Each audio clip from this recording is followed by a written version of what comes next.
오늘 우리에게 주신 하나님의 말씀 신약성경 사도행전 20장 5절부터 16절까지 말씀입니다. 사도행전 20장 5절부터 16절까지의 말씀. 그들은 먼저 가서 드로아에서 우리를 기다리더라. 우리는 무교절 후에 빌립보에서 배로 떠나 닷새만에 드로아에 있는 그들에게 가서 이레를 머무니라. 그 주간의 첫날에 우리가 떡을 때려하여 모였더니 바울이 이튿날 떠나고자 하여 그들에게 강론할세 말을 밤중까지 계속하매 우리가 모인 윗다락에 등불을 많이 켰는데 유도고라 하는 청년이 창에 걸터 앉아 있다가 깊이 졸더니 바울이 강론하기를 더 오래 하매 졸음을 이기지 못하여 3층에서 떨어져거늘 일으켜 보니 죽었는지라. 바울이 내려가서 그 위에 엎드려 그 몸을 안고 말하되 떠들지 말라 생명이 그에게 있다 하고 올라가 떡을 떼어 먹고 오랫동안 곧 날이 새기까지 이야기하고 떠나니라. 사람들이 살아난 청년을 데리고 가서 적지 않게 위로를 받았더라. 우리는 앞서 배를 타고 아소에서 바울을 태우려고 그리로 가니 이는 바울이 걸어서 가고자 하여 그렇게 정하여 준 것이라. 바울이 아소에서 우리를 만나니 우리가 배에 태우고 미둘레네로 가서 거기서 떠나 이튿날 기호 앞에 오고 그 이튿날 사모에 들고 또 그 다음날 밀레도에 이르니라. 바울이 아시아에서 지체하지 않기 위하여 에베소를 지나 배 타고 가기로 작정하였으니 이는 될 수 있는 대로 오순절 안에 예루살렘에 이르려고 급히 가미러라. 아멘. 선지자의 기도 64번째 시간 새로운 일을 시작하는 기도란 제목으로 하나님의 말씀 선포하겠습니다. 사실 지금 하고 있는 것은 제가 토요일 날 다시 설교를 녹화하고 있는 것입니다. 어제 이미 다 했었는데 방송을 실시간 보신 분들은 아시겠지만 이 음질이 너무 좋지 않아서 제가 이렇게 새롭게 다시 설교 말씀을 녹화하게 되었습니다. 잠시 여담입니다만 저에게 있어서 목회라고 하는 것은 일종의 도서관 작업과 비슷하다고 생각하고 있습니다. 그러니까 도서관에 날마다 책을 꽂아 놓는 것이죠. 그것은 강해의 책일 수도 있고 기도에 관한 책일 수도 있습니다. 그렇게 책을 꽂아두면 언젠간 누군가에게 도움이 되지 않을까 그런 마음을 가지고 이렇게 날마다 영상 작업을 하고 또 예배를 하고 있습니다. 아무쪼록 이 작업이 주님을 기쁘시게 하는 그런 작업이 되기를 간절히 소망합니다. 자, 고대 그리스 역사에서 가장 유명한 전쟁 중 하나는 바로 트로이 전쟁입니다. 이 트로이 전쟁은 호메로스의 일리아드라고 하는 이 서사시에 나오는 사건이죠. 이 서사시 사건에는 배경이 있습니다. 바로 올림푸스의 세 여신 사이에 일어났던 다툼이죠. 이 세 여신은 헤라, 아테나 그리고 미의 여신 아프로디테였습니다. 신들의 잔치가 열렸습니다. 그때 초대받지 못한 보라의 여신 에리스는 자신이 초대받지 못한 것에 대해서 앙심을 품고 아름다운 황금 사과를 만들어 가장 아름다운 여신에게 바칩니다 라고 적은 뒤에 신들의 잔치 장소에 보냈습니다. 그러자 이 세 명의 여신 사이에서 다툼이 일어났습니다. 헤라는 자신의 권력을 자랑했죠. 헤라는 올림푸스의 주신인 제우스의 아내였습니다. 그리고 아테나는 그 제우스의 머리에서 태어난 여신인데 지혜와 용기를 자랑했죠. 그리고 미의 여신 아프로디테는 그냥 자신의 아름다움을 자랑했습니다. 이 세 명의 여신이 계속 네가 잘났네 내가 잘났네 하고 싸우니까 답이 나오지 않았습니다. 그래서 그 잔치 자리에 이 트로이의 왕자이며 가장 잘생긴 남성인 파리스에게 이 황금 사과를 건네주면서 네가 생각할 때 가장 아름다운 여신이 누구냐라고 하면서 이거를 심판관을 부탁한 거예요. 이때 여신들은 각각 자신을 뽑아주면 파리스에게 다음과 같은 선물을 주겠다며 일종의 표를 요구합니다. 권력을 상징하는 헤라는 네가 나에게 황금 사과를 바친다면 나는 너를 이 세상에서 가장 강력한 권력자로 만들어주겠다라고 대답하죠. 그리고 승리의 여신이자 전쟁의 여신인 아테나는 네가 나에게 황금 사과를 바치면 네가 어디를 가든지 승리할 수 있는 지혜를 주겠다고 약속합니다. 아마 솔로몬이었다면 이것을 택했겠지요. 그리고 미의 여신 아프로디테는 네가 나에게 황금 사과를 바친다면 이 세상에서 가장 아름다운 여성과 결혼할 수 있도록 그 아름다운 여성을 너에게 선물로 주겠다라고 약속합니다. 그러자 이 파리스가 이 아프로디테의 제안을 받아들이죠. 가장 아름다운 여성을 얻기 위해서 이 아프로디테에게 황금 사과를 바친 겁니다. 자, 그런데 여기서 문제가 생깁니다. 아프로디테가 가장 아름다운 여인을 이제 그에게 주기를 약속했는데 그때 가장 아름다운 여인이 누구였냐면 스파르타의 왕 메넬라오스의 부인인 헬레나였습니다. 이 헬레나가 가장 아름다운 여성이었기 때문에 이 파리스와 헬레나를 아프로디테가 연결시켜 주죠. 그러니까 그 메넬라오스 입장에서는 졸지에 자기 부인을 빼앗긴 셈이 되어버렸습니다. 그래서 스파르타의 왕 메넬라오스는 자신의 형인 미케네의 왕 아가멤논에게 부탁을 해서 이 그리스 연합군이 군대를 길고 트로이로에 쳐들어가게 되죠. 이것이 트로이 전쟁의 신화적 배경이었습니다.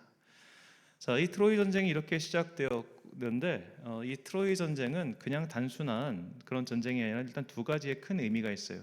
첫 번째로 보시면 알겠지만 이 그리스 지역, 오늘날로 치면 유럽 지역의 군대가 연합해서 트로이, 오늘날 터키인데 이 아시아로 넘어간 일종의 대륙 간의 첫 번째 전쟁이었다는 겁니다. 그리고 두 번째로 이 트로이 전쟁은 약 9년에서 10년 가까이 진행됐다고 합니다. 이 긴 전쟁을 치르면서 어떻게 보면 인류의 기술이 비약적으로 발전하게 되는데 바로 이 트로이 전쟁을 기점으로 청동기 문화가 종결되고 철기 문화의 시대가 활짝 열리게 됩니다. 그리고 신화적 배경에 따르면 이 올림푸스의 신들도 이 그리스의 연합군을 지지하는 신들과 그리고 트로이군을 지지하는 신들로 신들이 서로 나뉘어서 전쟁을 치르게 되었어요. 그러니까 신화적 입장에서 봤을 때 트로이 전쟁은 신들의 전쟁이기도 했습니다. 그래서 이제 이 전쟁이 길어지고 격렬화되면서 신들도 많이 힘을 잃게 되고 결국 이 전쟁이 끝나자 신들의 시대가 종식되고 인간의 시대가 되었다. 이것이 호메로스의 일리아스가 전해주고 있는 트로이 전쟁의 결과입니다. 자, 제가 이 시간에 트로이에 대해서 설명한 이유는 바로 오늘 본문에 나오는 지명 중 바울이 활동했던 드로아가 바로 이 트로이이기 때문이죠. 자, 본문 5절과 6절 말씀입니다. 그들은 먼저 가서 드로아에서 우리를 기다리더라. 이 드로아라고 하는 이 도시의 영어식 표기가 바로 트로아스, 즉 트로이입니다. 6절 우리는 무교절 후에 빌립보에서 배로 떠나 닷새만에 드로아에 있는 그들에게 가서 이레를 머무니나. 자, 바울은 이 트로이에서 7일 동안 머물면서 이전에 했던 것처럼 말씀을 강론하고 제자들을 가르칩니다. 자, 바울이 이전에도 계속해서 유대인 회당이나 혹은 다른 장소를 빌려서 말씀을 전하고 제자들을 키웠던 것, 그리고 교회를 세웠던 것, 우리는 이것을 알고 있지요. 바울은 7일 동안 제자들을 모으고 사람들을 가르쳤습니다. 그 중에 유도고라는 청년이 있었는데 이 바울의 강론을 듣다가 이게 마지막 날이었고 밤새도록 강론을 하다 보니 졸음을 이기지 못했고 결국 추락하여 사망하고 말았죠. 본문 9절 말씀. 유도고라 하는 청년이 창에 걸터 앉아 있다가 깊이 졸더니 바울이 강론하기를 더 오래 하매 졸음을 이기지 못하여 3층에서 떨어지거늘 일으켜 보니 죽었는지라. 자, 다행히도 바울은 그에게 생명이 남아 있음을 확인하고 하나님의 은혜로 유도고는 정신을 차렸습니다. 그리고 바울은 마지막 날이 새도록 제자들과 대화를 나누고 떠나지요. 그리고 바울은 다음 목적지인 아소, 영어로는 아소스라고 하는 곳으로 떠나기로 결정합니다. 그런데 이 과정에서 우리는 평소와 다른 이상한 점을 하나 발견할 수 있습니다. 본문 13절 말씀. 우리는 앞서 배를 타고 아소에서 바울을 태우려고 그리로 가니 이는 바울이 걸어서 가고자 하여 그렇게 정하여 준 것이라. 아멘. 자, 바울은 갑자기 혼자서 걸어가겠다고 말하며 일행을 먼저 배에 태워 보냅니다. 자, 트로이도 항구가 있었고 그리고 이 아소스도 항구가 있었습니다. 그냥 배를 타고 해안선을 따라가면 어렵지 않게 도착하는 거리였죠.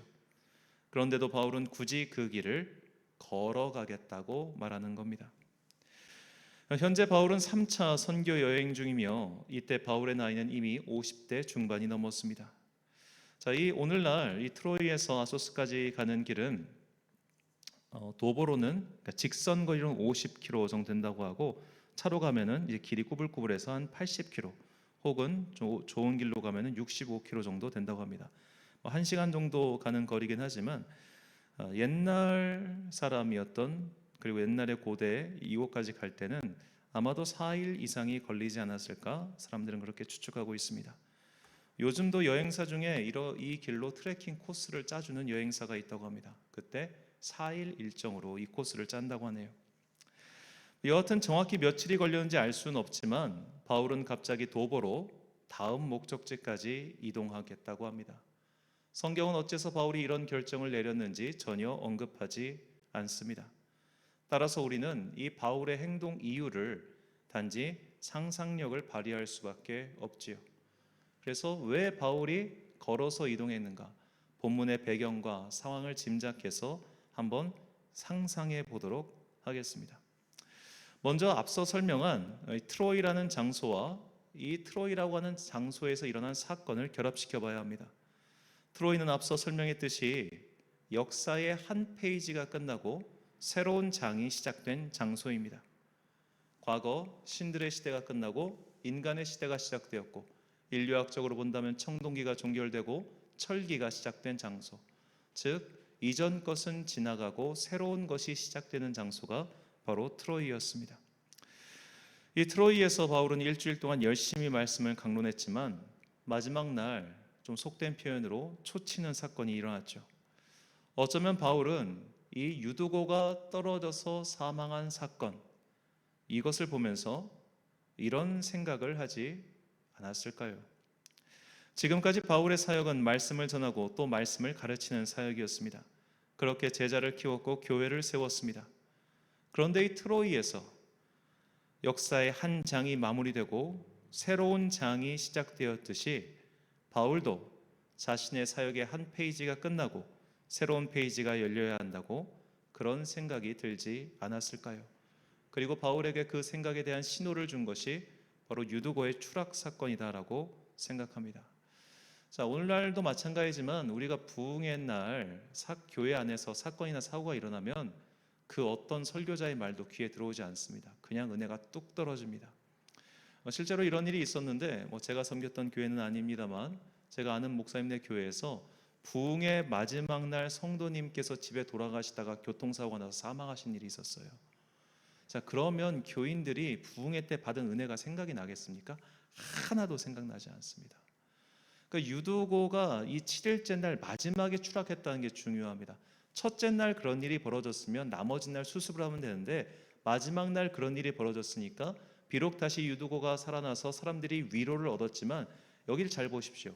이 말씀이 흥왕하여 힘을 얻거나 사람들이 그리스도 예수의 영으로 충만하여 용기를 얻다, 좀 소위 말해 긍정적인 표현이 별로 없어요. 그저 위로를 얻었다라는 말만 나오고 있습니다. 즉 사람들이 볼 때 마지막 날 이 유도고가 추락한 사건은 그들에게도 충격이었던 거예요. 우리로 치면 아까 말씀드렸다시피 교회에서 무슨 일을 했는데 결국 그걸로 인해서 교인들 중에 누가 다치거나 안 좋은 일이 벌어진 겁니다. 자, 우리가 주일날 교회 가다가 교통사고 나거나 교회 가다가 뭔 일 생기거나 혹은 예배 마치고 돌아온 길에 뭔 일 생기면 되게 기분 안 좋습니다. 그냥 괜히 더 재수없고 괜히 더 기분 나쁘고 괜히 더 하나님이 원망스럽죠. 소위 말해 시험되기 딱 좋은 게 교회에서 사건이 일어날 때입니다. 지금 바울에게 그런 일이 일어나는 거예요.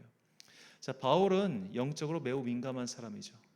어쩌면 바울은 이 사건을 통해서 어떤 신호를 감지했는지도 모릅니다. 아, 지금 뭔가 일이 과거처럼 잘 진행되지 않네? 이전에 했던 것처럼 일이 수월하게 넘어가지 않네? 뭔가 사건이 생겼네? 이거 혹시 하나님께서 지금까지 네가 했던 방식 이거를 이제는 그만하고 새로운 사역의 장을 열어라 라고 하는 그런 신호는 아니었을까? 바울은 아마도 그런 생각을 하지 않았을까요? 그래서 하나님과 조용히 독대하며 기도할 수 있는 시간을 확보하기 위해 바울은 트로이에서 아소스까지 4일 이상의 거리를 걸어갔다고 저는 그렇게 생각을 해봅니다. 자, 이 생각의 근거가 되는 말씀이 16절에 잠시 나옵니다. 16절 말씀. 바울이 아시아에서 지체하지 않기 위하여 에베소를 지나 배 타고 가기로 작정하였으니 이는 될 수 있는 대로 오순절 안에 예루살렘에 이르려고 급히 가미러라. 자, 바울은 갑자기 일정을 틀어버립니다. 바로 이제 자신의 최종 목적지를 예루살렘으로 결정한 것이죠. 바울은 예루살렘에 갈 생각이 이미 있긴 했습니다. 왜냐하면 마게도냐와 고린도에서 성도들이 모아놓은 연보를 전달하기 위해서 예루살렘에 가야 할 필요성은 있었죠. 하지만 그곳을 급히 갈 이유는 전혀 없었습니다. 그냥 전달만 하면 되는데 그걸 왜 급히 갑니까? 그런데 지금 바울이 목적을 바꿔요. 오순절 절기 안에 예루살렘에 도착하고자 급히 가기로 결정한 겁니다. 자, 만약 바울이 처음부터 이렇게 절기 행사 기간 안에 예루살렘에 가고자 결정을 했다면 바울은 굳이 트로이에서 아소스까지 며칠 시간 동안 걸어가지 않았을 겁니다. 배로 가면 하루면 되는 거리를 굳이 며칠 동안 걸어가서 시간을 낭비할 이유가 전혀 없었기 때문이죠. 그러니까 바울이 지금 이 길을 가고 있는 동안 예루살렘에 가긴 가되 일찍 가야겠다는 결정을 내리게 된 겁니다. 왜 그랬던 걸까요? 바로 사역의 변화를 위해서라고 저는 그렇게 생각해 봅니다. 자, 여기서 이제 바울이 오순절 안에 가기로 결정한 것은 이 절기 기간 동안 사람들이 예루살렘에 많이 모이기 때문에 되도록 많은 사람 앞에서 무언가를 하기 위해서 바울은 그 길을 가기로 결정했던 것이죠. 바울은 지금까지 잘 해왔던 방식이 트로이에서 뭔가 문제가 생기는 것을 발견하고 하나님께 기도하여 새로운 방식, 즉 사역의 새로운 장을 열기로 결정하고 그렇게 길을 떠나게 된 것입니다. 이것이 오늘 우리에게 주시는 하나님의 말씀이죠. 우리도 인생에서 새로운 도전을 해야 하는 때가 있습니다. 지금까지 해오던 방식을 바꿔서 새로운 것을 도전해야만 하는 때가 있지요. 자, 우리가 이렇게 지금까지 과거의 방식을 바꿔서 새로운 것을 도전할 때 보통은 세 가지 상황에 처해 있을 때입니다. 첫 번째로는 기존에 했던 방식이 성공을 거두지 못할 때입니다. 즉 기존에 했던 방식대로 했는데 실패를 경험하니까 그때 바꾸는 거예요. 그런데 이것은 이미 많은 것은 잃어버린 이후에 하는 거기 때문에 변화에 대응하는 방법도 느리고 결국 손해가 장기화될 수밖에 없죠. 자, 예를 들어 최근에 이제 토트넘, 전 축구에 관심 없습니다만 이 토트넘이 되게 성적이 안 좋다고 합니다. 왜냐하면 감독을 바꿨거든요. 그런데 감독을 바꿀 때 후임 감독을 선정해 두고 바꾼 게 아니라 갑자기 감독을 바꿔가지고 아직까지 후임 감독이 결정되지 않았습니다. 그러다 보니까 이제 성적이 계속 안 나오는 거예요. 즉 과거의 방식, 이 콘테라고 하는 감독이 하는 방식이 마음에 안 드니까 이제 이것을 바꿔서 새로운 것을 해보자라고 한 건데 이 후임을 결정하지 않고 이걸 바꿔버리니까 손해가 더 장기화되는 것이죠. 우리가 많은 부분에 있어서 과거의 방식을 바꿀 때 이런 실수를 저지릅니다. 과거의 방식대로 하다가 크게 망하고 나니까 그때 바꾸는데 이미 그때는 찬찬 늦을 경우가 많다는 것이죠. 그래서 우리가 하나님의 일을 할 때 우리는 대부분 과거의 성공 방식을 따라서 일을 합니다. 예전에 했던 방식, 작년에 했던 방식, 재작년에 했던 방식, 혹은 뭐 교회의 전통을 따라서 이렇게 과거의 성공 방정식을 따라 하는데 이 일을 하다가 영적으로 민감한 사람들, 깨어있는 사람들은 뭔가 일이 잘 진행되지 않는 것을 빨리 파악해요. 뭔가 계획대로 안 되네? 뭔가 이렇게 좀 삐그덕거리네? 그런 순간이 딱 왔을 때 캐치해야 됩니다.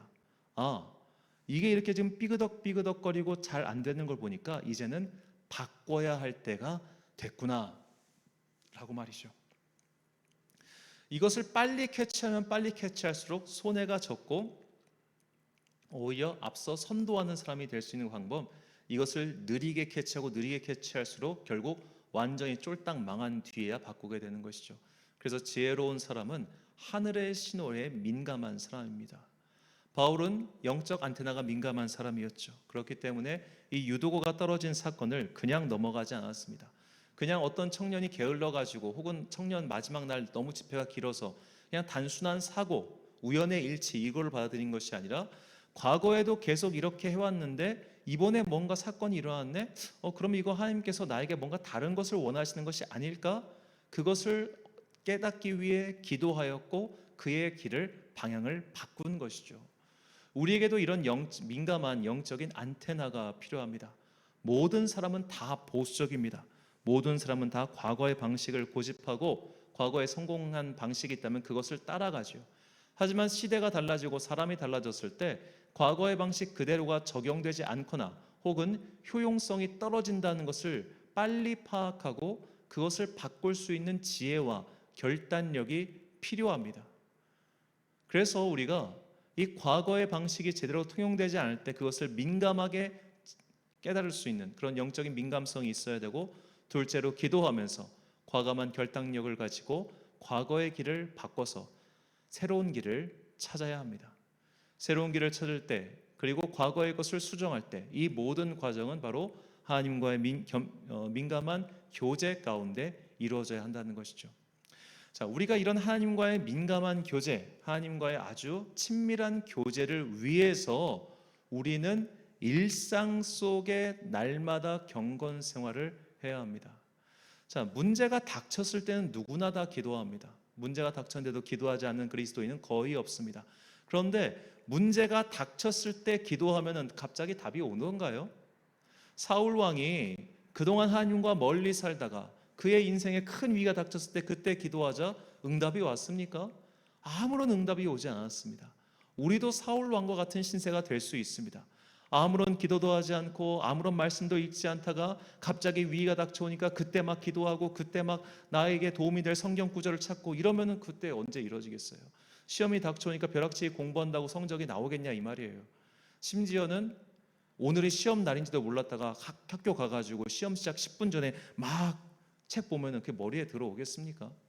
그런 식으로 우리가 삶의 변화를 이끌어내고 기존의 방식이 아닌 새로운 방식을 따라서 하나님께서 원하시는 길을 가고자 할 때 우리는 그 이전부터 경건의 훈련을 통해서 하나님과의 민감한 교제의 관계를 유지하고 있어야 된다는 겁니다. 유지하고 있어야. 그래야만 우리에게 위기가 닥쳐올 때 그 위기의 신호를 빨리 캐치해서 그 위기를 피할 수 있는 길을 주님과의 기도와 교제를 통해서 발견할 수 있는 것이죠. 그래서 위기가 닥치기 전에 마치 적금을 들어놓듯이 보험을 들어놓듯이 날마다 기도와 경건 훈련에 우리가 힘써야 합니다. 그래야만 빨리 신호를 캐치하고 그리고 빨리 위기에서 벗어나서 새로운 길을 갈 수 있는 것이죠. 무엇보다 우리는 과거의 방식을 고집하는 그 습관을 고착화시켜서는 안 됩니다. 인간은 누구나 다 과거의 방식, 남들이 했던 것, 답습하는 것을 좋아하고 그것을 선호합니다. 새로운 것을 시도한다는 것은 언제나 어려움이 있기 때문이죠. 하지만 과거의 방식이 앞으로의 성공을 보장할 수 없다는 것 누구나 다 알고 있습니다. 그러므로 내가 어떤 했던 방식대로 일을 진행할 때 그것이 조금이라도 뭔가 생각하는 것만큼 효과가 드러나지 않는다면 빨리 용기와 결단을 내서 그 방법을 바꿔야 합니다. 그 방법이 어떤 방법이 되어야 되는가, 즉 새로운 방법은 무엇인가에 대해서는 또한 우리가 말씀과 기도와 그리고 여러 사람과의 지혜를 모아서 결정할 문제겠지요. 그래서 히브리의 지혜자는 우리에게 다음과 같이 이야기합니다. 잠언 16장 9절 말씀. 사람이 마음으로 자기의 길을 계획할지라도 그의 걸음을 인도하시는 이는 여호와시니라. 아멘. 사랑하는 천안광성교회 성도 여러분, 그리고 항상 말씀과 동행하며 주님과의 경건한 교제를 바라오는 모든 주님의 귀한 자녀 여러분, 하나님께서 우리에게 보내는 신호를 놓치지 마십시오. 그러기 위해서 각자 영의 안테나를 높이 올리시기 바랍니다. 하나님의 신호와 하나님의 결정이 떨어졌다면 그 다음부터는 새로운 도전을 두려워하거나 망설이지 말고 주님께서 가라고 하신 그 길을 힘차게 걸어가십시오. 우리가 그렇게 걸어갈 때 주님께서는 새로운 길을 열어주실 것이며 그 길은 우리가 이전엔 경험해보지 못한 새로운 영의 길, 생명의 길이 될 것입니다. 바울은 자신의 계획을 바꿨고 하나님께서 그의 방향을 이끌어 주셨습니다. 때로는 시간 낭비처럼 보였고 돌아가는 길처럼 보였지만 결국 하나님의 뜻이 바울을 통해서 온전히 이루어졌지요. 이것이 하나님의 손에 잡힌 인생의 결과물이며 우리는 이것을 위하여 기도해야 합니다.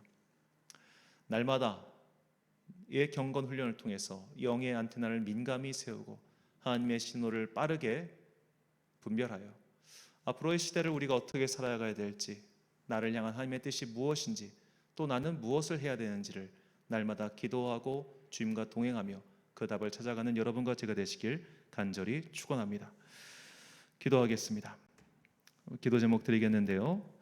어제 우리 기도 제목이기도 했습니다. 주님, 우리의 길을 인생길을 인도하여 주옵소서. 날마다 기도하며 민감한 영으로 주님의 음성을 듣고 주님의 뜻을 분별하게 해달라고 기도하십시오.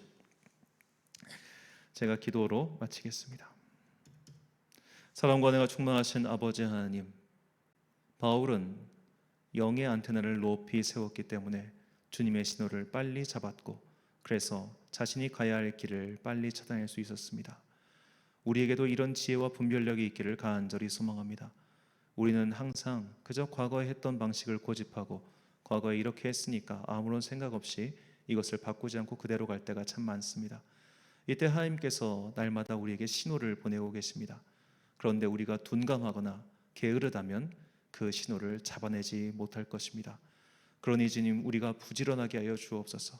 주님과의 교제, 이 날마다의 교제가 얼마나 중요한 것인지 잊지 않게 하시고, 날마다 기도와 말씀 생활과 찬양을 통하여 주님과의 거룩한 영적인 교제를 게을리지 하지 않는 자들 되게 하여 주옵시고, 우리에게 말씀하시는 그 신호를 따라서 용감하게 결단을 내려 과거의 방식을 답습하지 않고 주님께서 보여주신 새로운 생명의 길을 찾아가는 주님의 거룩한 순례자들 되게 하여 주옵소서.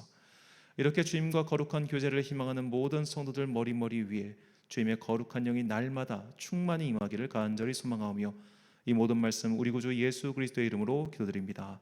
아멘.